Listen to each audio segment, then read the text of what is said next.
All right, what's going on, y'all? Welcome to another video that I'm really excited to bring to you guys. We've had quite a few questions in this group recently about sleep, and I love my sleep. And I know Cody here loves his sleep as well. So I wanted to bring him on the podcast. Cody is another very talented coach, actually from my team, from Team Haley, not Joshua Fitness. But I know he has a lot of valuable information. I think that we'll be able to teach you guys a thing or two about why sleep's so important, how to recognize some side effects of poor sleep, because if you don't know it's a problem, then you're not going to be able to fix it, and what we can do to actually improve it. So, Cody, before we get going, introduce yourself, tell us a little bit about yourself, and then we'll get into it. Okay. So my name is Cody, like Josh already said.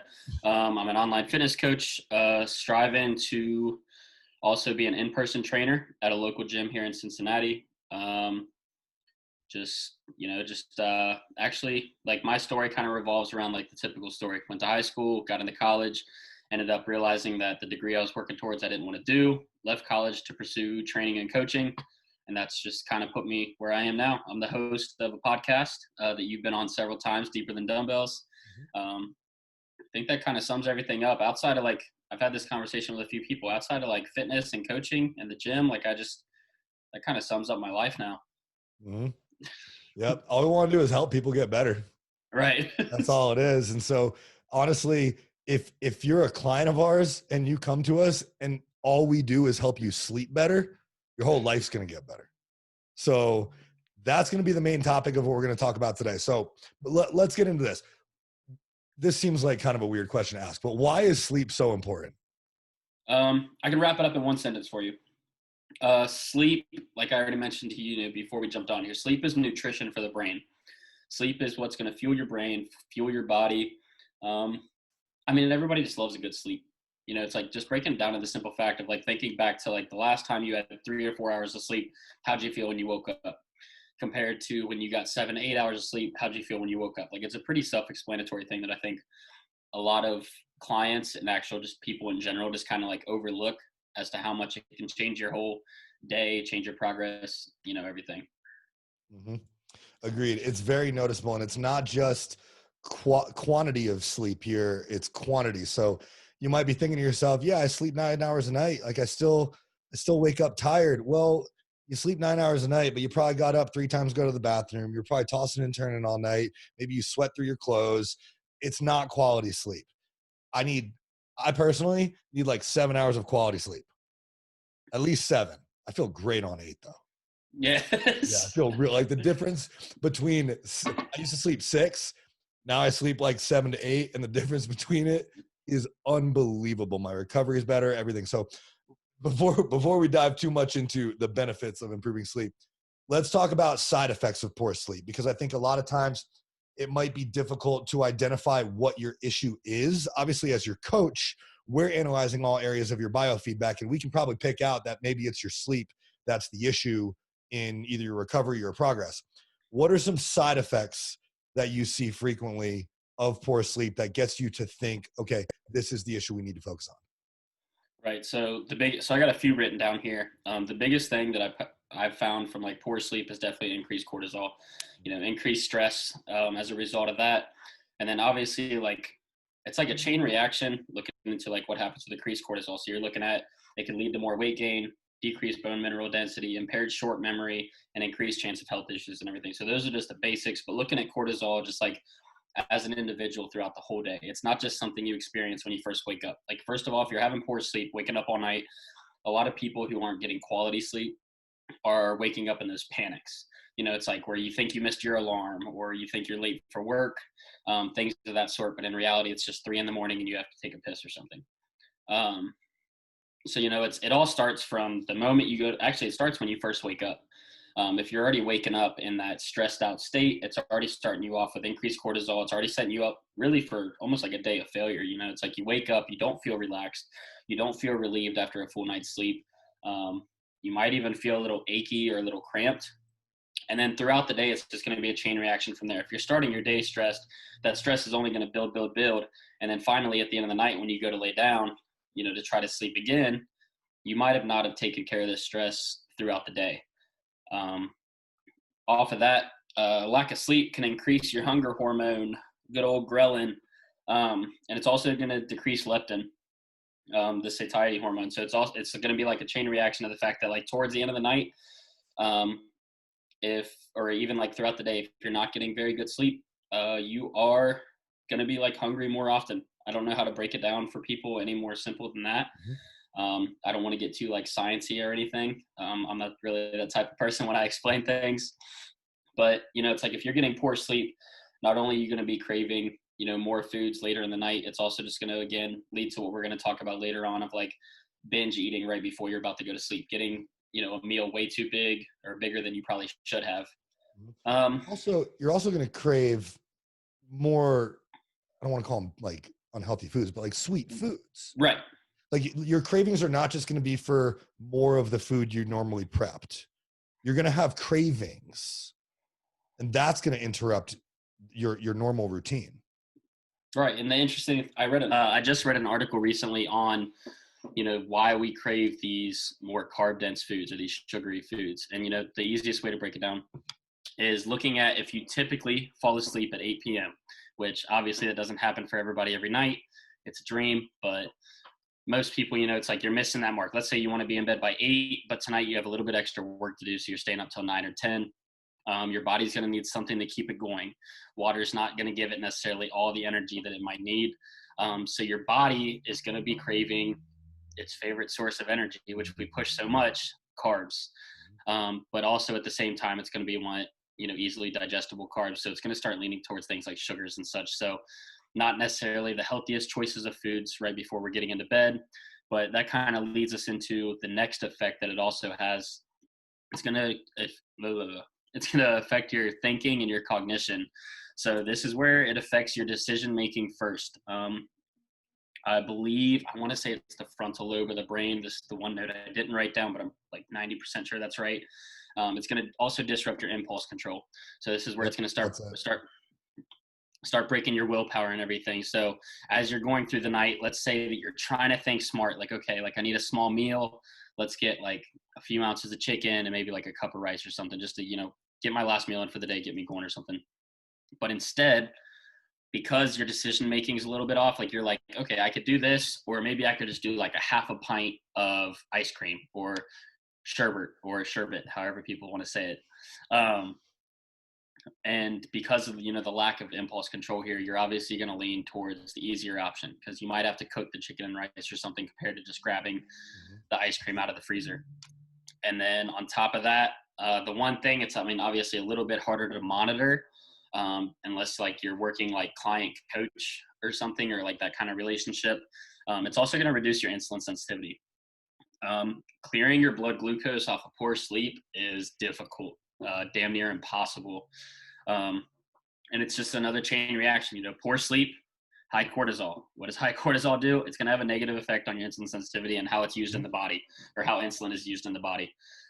Those are like the 4 primary things, between the increased cortisol, increased hunger hormone, the negative effects on cognition, and then the reduction in insulin sensitivity. Those are like the biggest things that not only do I notice with clients, but even with myself, or even, just when I'm talking to people about like, if they're going through like a phase of poor sleep, these are things that they experience. So I chose to, dive into those things more to try to find some solutions.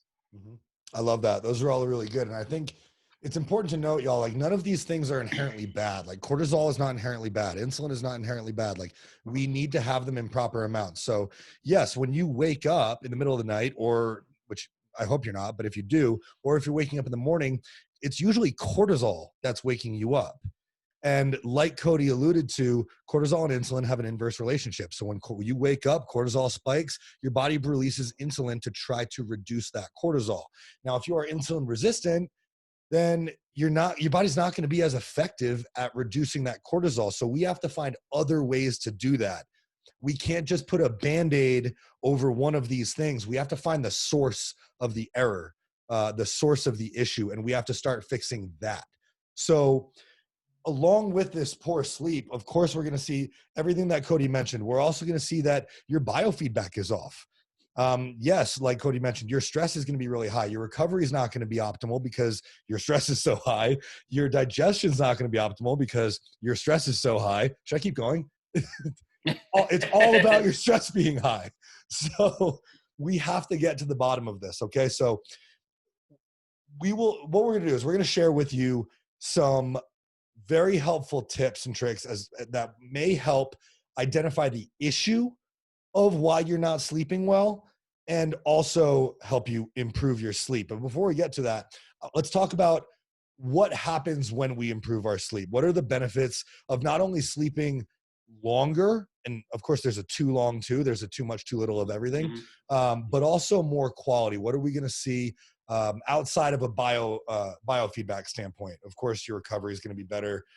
Your sleep obviously will be better. Your digestion will be better. What are some other things that we can expect to see just from improving sleep? That's it. So improve sleep. So let's say you're going from 4 or 5 hours to 8 hours of sleep.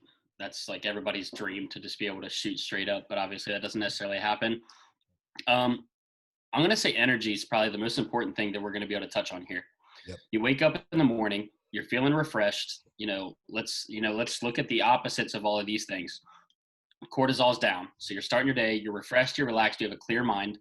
You're not going to be making just silly decisions throughout the day. You're going to be able to have a clear mind to make out, thoughtful processes and thoughtful decisions as you progress through your day. But also the experience of, it's like this idea of naps. A lot of people will be like, if you're somebody that wakes up at 7 a.m, you're already ready for a nap by 10 p.m. If you're getting a good amount of sleep, you might not need one. You might not need a nap at all. You might be able to make it from 7 to 8 or 7 to 9, however long your day is, without needing a nap. You might need a couple rest periods of sitting, or just kind of like taking a chill pill for a minute. But other than that, like energy, number one thing. Energy is through the roof. Not only that, but it's just kind of like keeping your routine. Off of better sleep, it's not going to put you behind on anything. Like, let's say you're consistently waking up at 7 o'clock every day, but instead of going to bed at 2 a.m., you're now going to bed at, like 8, 9 p.m. Or how much sleep is that now? I'm looking at a little bit of too much, I think. If you're waking up at 7, let's say you're going to bed at 11 p.m. then. And, so it's just making things easier on people. Yep. That routine is super important. And something that you mentioned earlier about waking up in a panic got me thinking about, I haven't woken up in a panic in so long, because I wake up 2 hours before I need to do anything. Mm-hmm. So I have this 2-hour morning routine. It's at least 2 hours. I take my sweet ass time in the morning, and that sets me up for the rest of my day. I wake up, cortisol's high, boom, I shut that shit down. I calm down, I relax. I have a very strong morning routine. I shut down cortisol and I feel good. And then I can relax and go into my day at my own pace. So yes, routines are incredibly important. You have a circadian rhythm that your body likes to stick to. You should have your routines built around that. We're human. We love routine. That alone is going to make you a more successful person. Like Cody said, being afraid that you're not going to be as productive because you just have to get one more thing done, or you just have to get up a little bit earlier. You have to literally shorten your sleep window. You're burning both ends of the candle. You're not going to be as productive. Okay. Next time you feel like you're afraid to like stop your work because you just have to get this done, even though you're getting really anxious about it, do yourself a favor. Go take a 10-minute walk, come back to it. I bet you're way better. Your sleep is the same thing on a much larger scale. Yes. So we've got, obviously this is an issue. What are some things that we can do to improve our sleep? And I think the best way that we can structure this for everyone is to talk about different issues and things that we can do to overcome those issues. So like, are you getting cortisol dumps in the middle of the night? Are you postmenopausal? Are you suffering from insomnia? Do you live in a city with, or with loud noises or light pollution? So let's go through those four things. Before we hopped on, we're talking about menopause. So while that's fresh, let's hop into that. So for any menopausal women or perimenopausal women, what are some things that we should, one, look out for, and that we can implement in order to try to alleviate some of those symptoms? So I'm guessing you're dumping that back over to me, I'm right? dumping this over to you, Okay, dude. dumping it right back over to me. Mr. Sleep Expert. Let's go. So before we jumped on, me and Josh did have to look at a couple things because, originally I know we were going to look for the general topic of sleep, how to help, just your everyday person. So I had to dive into a little personal research on menopause, why it causes, that loss of sleep and everything. And the two biggest things I'd say we found in the couple of articles that I put up was definitely like the hot flashes and insomnia. And then on top of that, the factors of both of those being affected by stress, which is, our favorite thing to talk about. So the biggest things that we're going to be looking at here, or at least like a couple of the coping mechanisms that I guess, we could look at is touching on kind of like what I said before with the overeating right before bed. We want to make sure we're eating, quote unquote, healthier meals, depending on each person. We want to avoid too large of a meal before bedtime. Typically, like after eating, your body's already gonna, or even like as you're starting to eat, your body already starts to digest this food. It's getting your body working. It's getting your body and all of its, like to plainly say it, it's getting all of your insides like really working, moving, and it's actually going to raise your body temperature slightly as you're eating. So, to maintain like a regular schedule here, maybe you want to do like, you have a set snack that you have before bed, or maybe you have a certain time where it's like, okay, I'm not going to eat after this time. And that's also going to depend on like this routine that you're starting with, how late or early you're going to bed. Like if you're going to bed at 9 p.m., you can't just stop eating at like 4. That's, then you're going 5 hours without food. You're really just going to burn yourself out. At the same time, so like I really just want to touch on this hot flash thing here first. So hot flashes, obviously your body's going to do what it's going to do. You're not going to be able to control it 100%. But we can do things to cope with it. We can do things to fix it. So this is going to be things like dressing in lightweight clothes, to definitely like improve our sleep here, our body temperature, how we're feeling that way. Like Josh said earlier, we're not just profusely sweating through whatever we're wearing. We're looking at using a fan or an air conditioner to kind of control the temperature of our environment.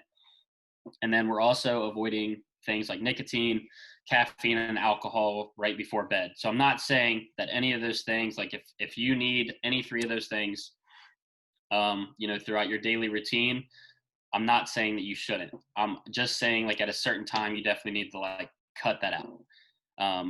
Like caffeine, I think we all can agree that like having caffeine an hour before bed is already an extremely poor decision. I'm not saying I'm not guilty of that, but it's definitely something that is not going to set you up for success. And then, lastly, just touching on the whole stress thing. We want to reduce stress as much as possible. So this is also going to be as a result of, better sleep, but also just taking care of yourself throughout the day. So if like you're getting stressed out, like Josh said, take a 10-minute walk, step away from whatever you're doing and then come back. Whatever relaxation techniques help you. Me personally, whenever I get stressed out or super anxious, sometimes I just got to walk away from people, do a couple breathing exercises or something, and then I'm ready to go.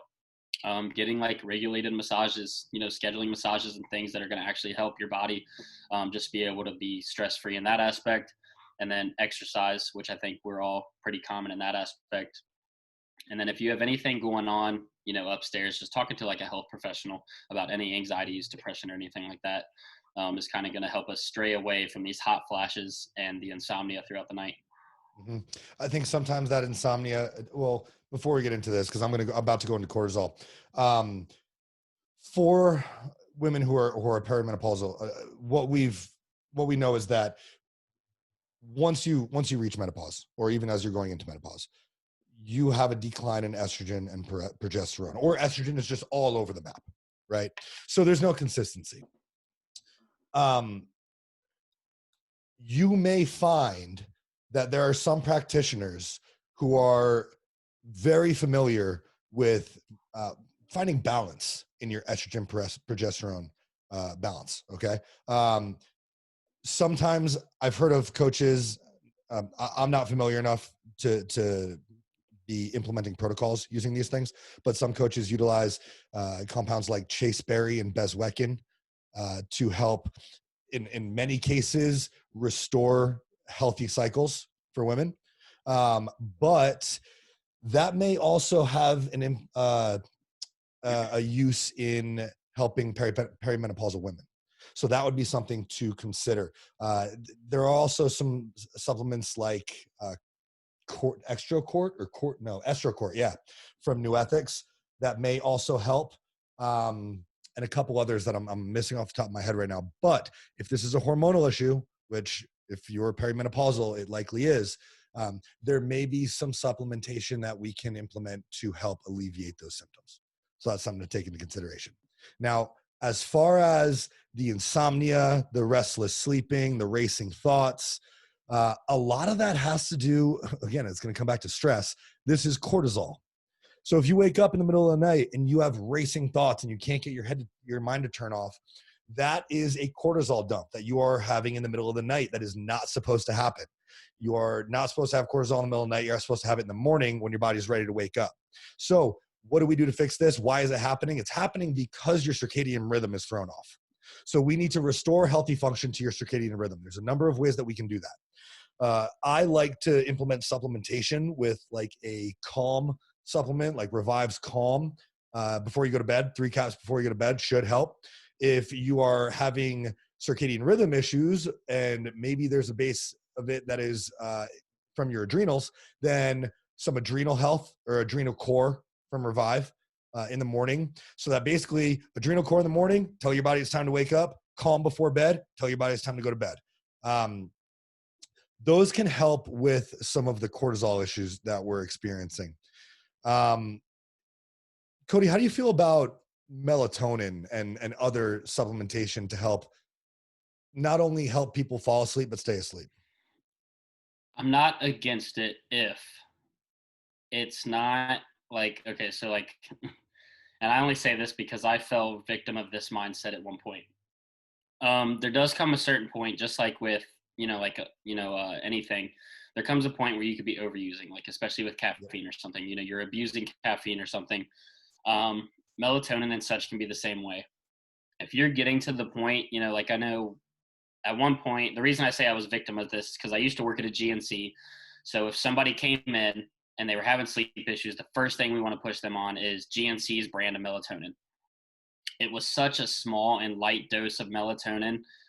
To be honest, in order for you to get a relatively decent amount of melatonin in your system to help you fall asleep, you might as well just take all the gummies, or you might as well take all the pills.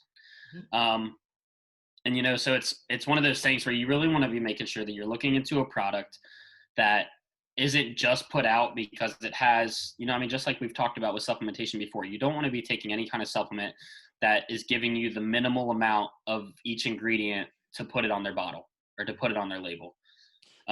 So how much melatonin do you like? I like 5 milligrams. Yeah, about 5 milligrams is honestly perfect for me. There's been times where like I've experimented myself with how much is too much. I think it could be your even last honestly, yeah, I mean, like even honestly, like if you're getting up to like 10 milligrams of melatonin, like I'm not saying that's like some absurd amount, but if you're needing anything over 10, then maybe melatonin is just not for you.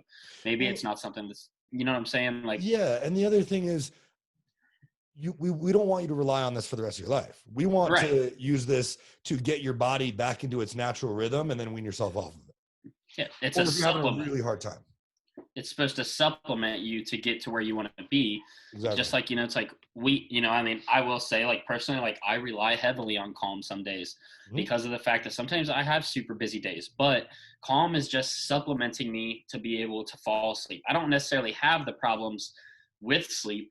It's, a lot of times getting my body to settle down or to cool down throughout the day because sometimes, on my part, it's the poor planning. Something that a lot of people have to, work into their routine is if you have a better planned day, you give your body that time to be able to wind down. For me, Calm is kind of like my crutch sometimes. If I plan all the way up until I need to be settling down, boom. And you said 3. Calm. I take 6 caps sometimes a night, and I sleep like a baby. I've taken 6, and it'll knock you right out. But I agree. These are supplements, and not just for your diet, but for your life.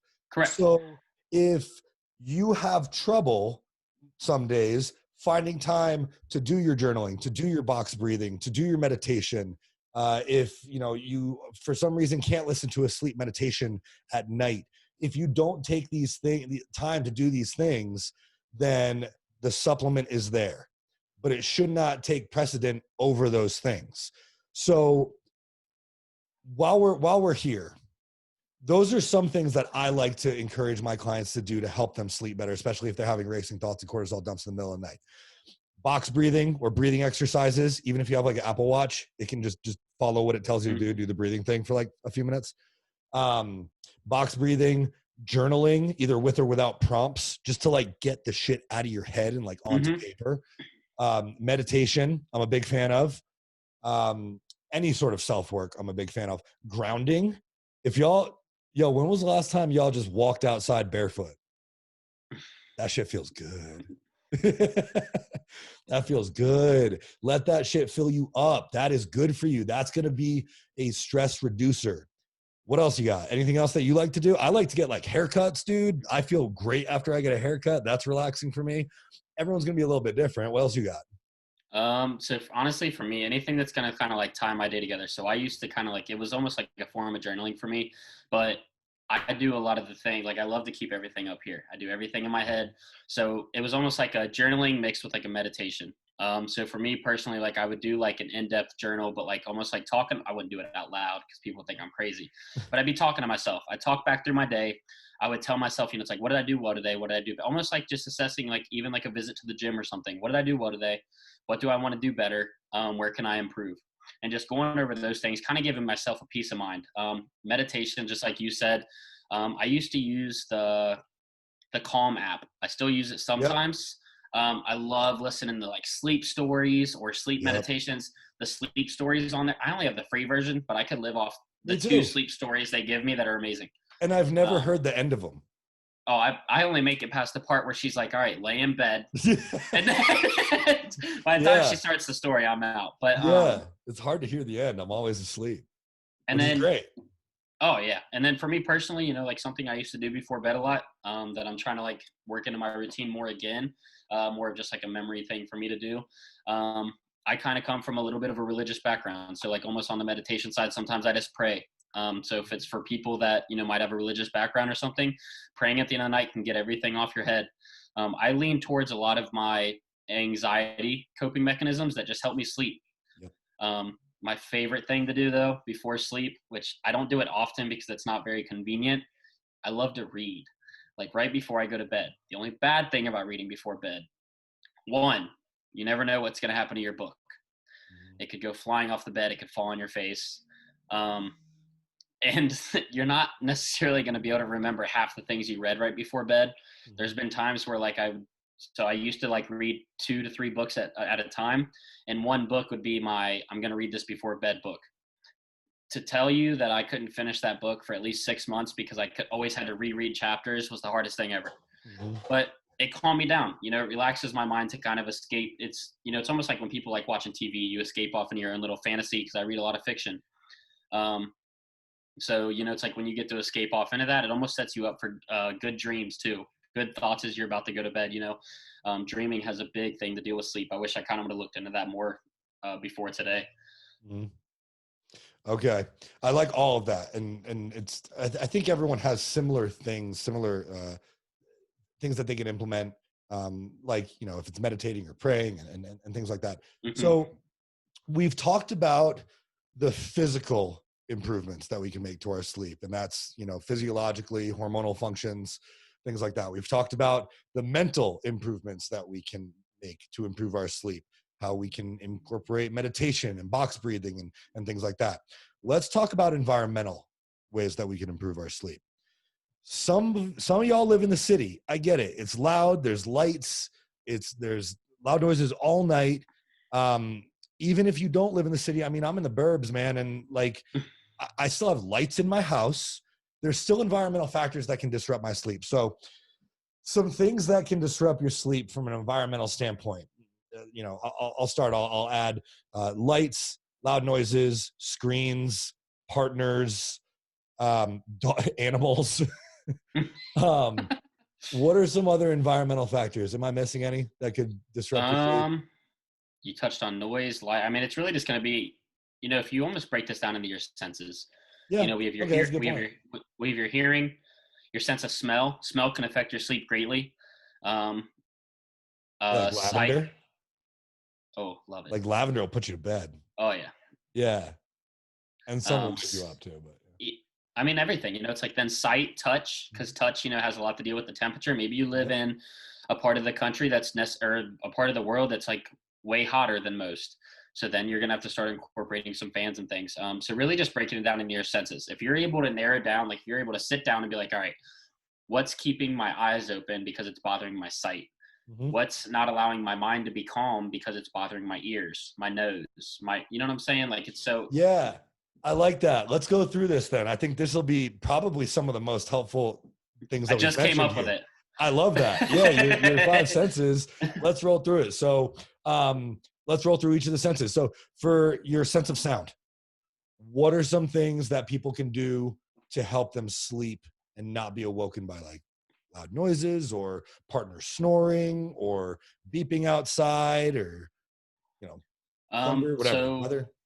yeah, there's different levels of this that people can necessarily do. So a lot of it comes on like personal focus too. So you've heard of the different levels of listening. You have active listening, you have selective listening, and then just I forget what it's called, but it's not called not listening, but that's basically what I call. You're just not listening to things. It's called being a male. Yeah. So obviously, like if it's one of those things that you just can't get it out of your head, there's the basic recommendations of. I know a lot of people that wear like not headphones, but like earmuffs or something. They're not like earmuffs either. I don't know Earplugs. necessarily like earplugs or ear covers or something. But for a lot, like I can't do that. So a lot of the things for me is just I've trained myself to be able to channel those out. Now that's something a little more on a personal level that will take some time. Being able to channel out on what you focus on. Like if you focus on one sound and actually listen to the beat of that sound, you'll be able to sync up your heartbeat and like the rhythm of your thoughts all to this one sound. And then as you begin to focus, like even if you just snap your fingers, and then as you begin to focus this, you begin to drift off and then you begin to just fall asleep. And oftentimes the only thing that is, I think, negative about that one, whenever I was first studying how to do that, is when you wake up, it's broken. So that rhythm is broken and it can kind of like, have a negative effect on cortisol. But then throughout time, like it's one of those things where it's like, would you rather be stuck awake, increasing your cortisol, or just having this slight spike in the morning?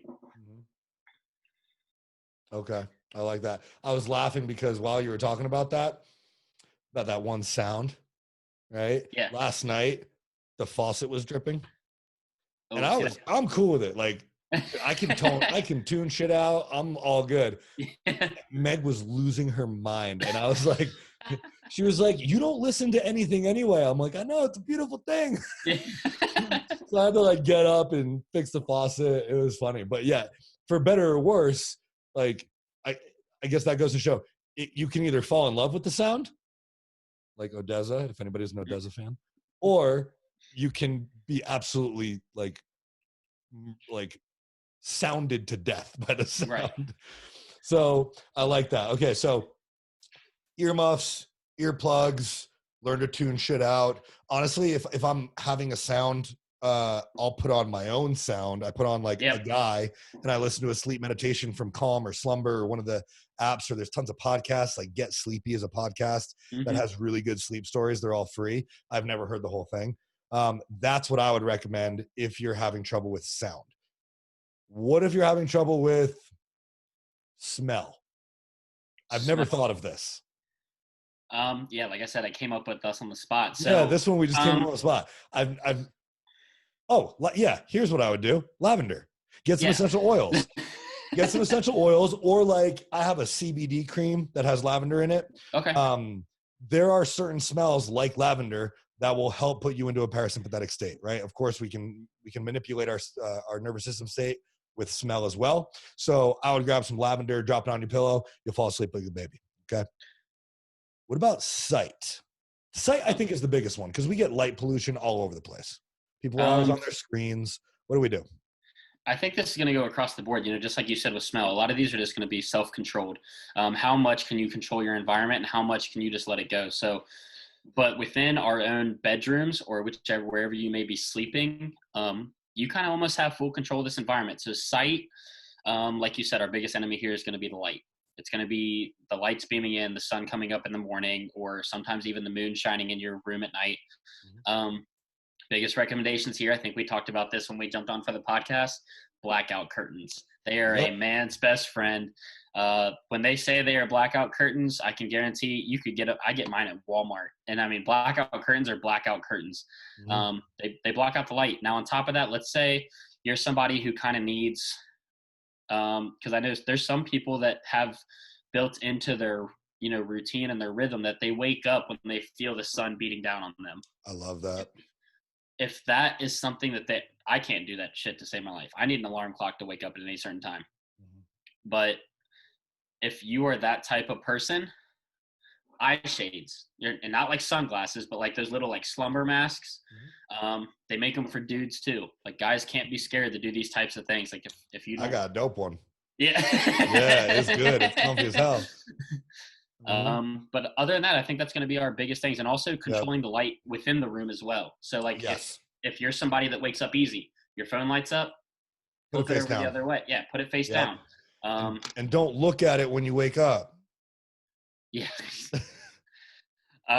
Make sure that your TV's off before you go to bed. Make sure you actually have lights off. If you're somebody that, like, let's say you have to leave like a light on in the living room or something, or like something my parents did when I was growing up. They used to like to leave like one small lamp on in the living room, but it would like shine under my door. Block that. Put a blanket down there. Stuff a blanket down there, or like even just get like a door, like I forget what it's called, like a door blocker or a breeze Yep. blocker. Yep. Control the environment from the inside out. Obviously, you can't tell the sun to go away, but you can block it out. Yep. So it's just, full control of however you want to distinguish that. I think I'm going to expand on that and even say, as you're getting ready for bed, because we know no matter what we're doing, we have to tell our bodies to prepare for it. As you're getting ready for bed is also an important time to reduce your exposure to light. So if you have lights on in the house at night, dim them at least. Put on some blue blocker glasses.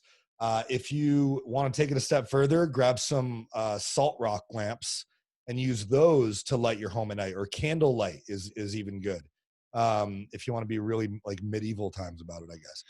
But salt rock lamps are great. They emit a red glow, so you don't get any blue light, or much less blue light than normal. Limit screen time an hour or 2 hours before bed. If you have to be on a screen, or if like just winding down and watching TV is a part of your night, throw your blue blockers on. Get a good pair from Movement, or even on Amazon. They make clear ones now, so it's not going to distort the image. These are all things that are going to help your body prepare for sleep. So we covered ears, nose, eyes, sense of touch. Get some comfy ass sheets, yo. For real. Dude, okay, so I was just thinking about this. We have our new puppy, and it's always like your goal is always to make your puppy love its bed, right? How do you do that besides like teaching it that it's not a form of punishment and whatever? Like, you make it comfy as hell. Do that for yourself. Don't skimp on your bed. Like, I literally have written down here as one of the reasons you're not sleeping well is your bed sucks. You're trying to fit your body to your bed instead of your bed to your body. Here's an issue. My girlfriend and I, we have a Sleep Number bed. I spent a lot of money on that bed, worth every penny. Her Sleep Number is 15, meaning like I've never felt something so soft. When I roll into her side of the bed, my butt hits the bottom. My Sleep Number, I think, is like 85 right now. I weigh twice as much as she does. My bed is like, it's like hard. It's like a rock. There is no way we would have agreed on a bed. Now, if you and your partner are trying to find a bed that fits both of you, there's a high likelihood that you won't. So either get a Sleep Number. I'll sleep in separate beds. Who cares? Your partner probably snores anyway. So, right? You'll sleep better not together. Love each other more by spending less time together, right? But invest in a bed. You're going to spend a third of your life in this thing. It's important. It's one of the most important things you'll do on any given day is sleep. If you told me that I would sleep perfectly for 20 years if in this one bed, but the bed was 50 grand, I'd probably buy it. Well, here, let's break this down into a financial aspect. Yeah. You spend more money on a bed. It's just like spending more money on a car or a nice piece of any furniture.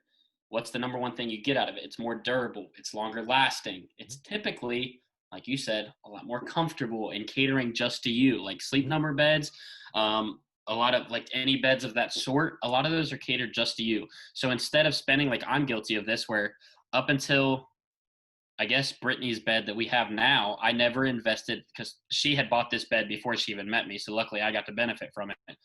And before that though, I was spending like $200, $300 on a mat. I was super cheap about my bed. I didn't give a shit. But like you said, you spend a third of your life, 8 out of 24 hours every single day. You don't even have to do the multiplication or the addition to realize that's a third of every single day, which is going to be a third of your life. If you spend, for your example, that 50 grand on this one bed that's going to last you your whole life, or at least more than half of your life, you're saving money from having to buy a new mattress, a new box spring, a new frame over and over and over again until you find the right thing, when you could get, like a sleep number, which if I'm not wrong, sleep numbers are adjustable, aren't they? Some of them are adjustable. Ours isn't. Meg probably wishes we got the adjustable one just because I snore and she wants to like be able to put my head up. But I know people, my parents included, who have sleep number beds for 20 years. Yeah, the technology changes. So of course, like I have a smart bed. It literally it reads my body positioning like hundreds of times a minute and adjusts based on how I'm sleeping. But similar to how you kind of get what you pay for with like a car, right? Except with a bed, like a car just has to get you from A to B. You can sleep in any bed, but the quality of sleep that you're gonna get, you're not just gonna get from A to B. You're gonna get from A to B in the best possible way. So invest in a good bed. Invest in comfy ass sheets and a really good comforter, and a comforter for the summer and a comforter for the winter if you live in different climates. Just make it comfortable, and you're gonna sleep so much better. And here's the biggest argument people give you there. I just touched in on this on the latest episode of Deeper Than Dumbbells.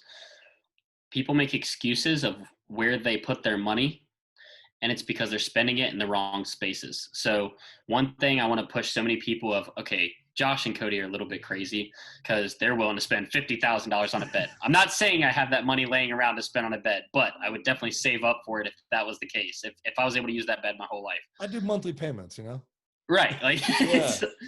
But here's the thing is people push for, I want the best clothes in the gym.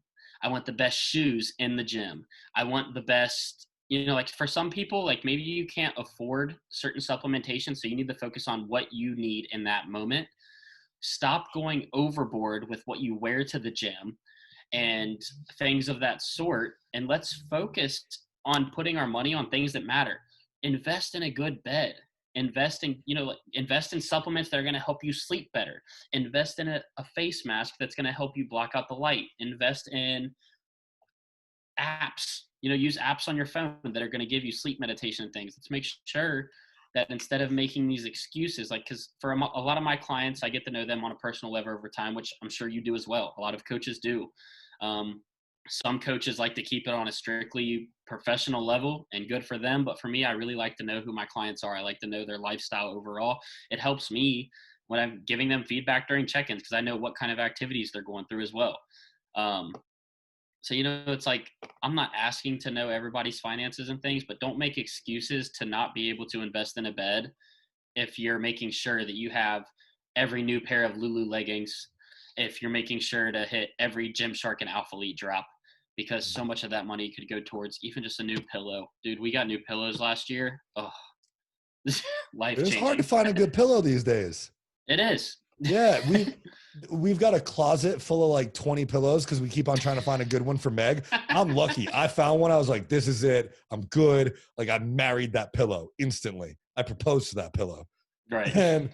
But Meg's having a really hard time. So yeah, you just got to keep on trying more and more. The good thing is at least with beds, you usually get like a 90-day trial. Yeah. One more thing, because we've probably been going for like 40 minutes here and I don't want this to be too long. One more thing that I do want to touch on is just sleep hygiene. And by that, I mean like being clean in your sleep environment.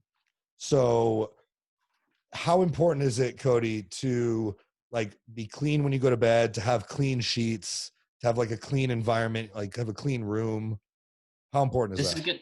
This is going to affect your senses. This is going back to the fact that have you ever washed your sheets and your comforter and made your bed fresh right before going to sleep? I'm not talking about making it that morning and letting it settle. Making it right, like probably like half an hour before going to bed, or even just getting out of a shower to a warm towel.